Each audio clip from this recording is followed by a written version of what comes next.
For a single lady Okay. to get up and say, my time is passing, there's no husband, I cannot die alone, to go to a sperm bank and collect donated sperm and invest yourself, incubate a baby and give birth alone. I think it's one of the most selfish things a person can do. And I'll tell you why.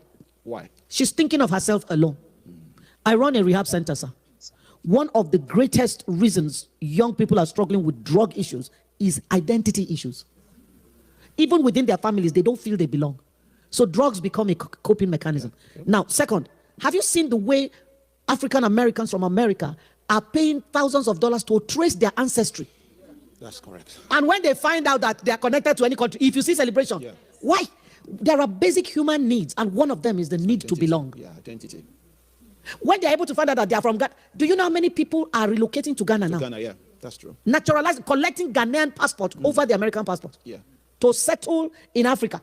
This is where I'm from. I belong here. I feel like I'm connected here. I feel connected to the earth. In fact, some of them are going to extremes now and doing rituals of naturalization in what do you call it? Shrines.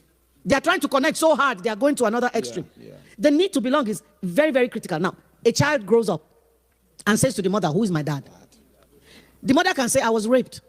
I don't know who your father is, but when I found out I was pregnant, I didn't want to abort you. The child will deal with that. That's okay.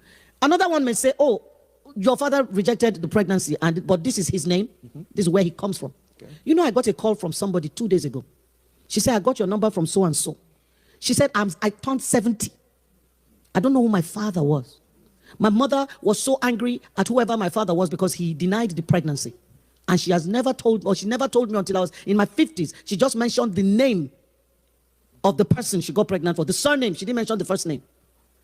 And I was just watching online, and a video of you just came up, and I started watching. Ma, you have the same surname as the name my mother mentioned. And for me, I don't care whether it's the same family or not, I have found a sister.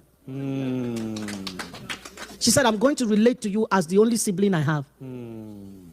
She said, my mother's brothers and sisters all have children. They are cousins. They can point to 3 generations, 3 people farther away from them as relatives. I don't have any. She said, ma, I know that Bature is big, but my mother told me that the Bature that she got pregnant for was from Southern Kaduna. So I don't care if it's the same Bature or not. You are my sister. There are many Batures in Southern Kaduna that I'm not related to. But she said to me, I don't care. For me, I found a sister.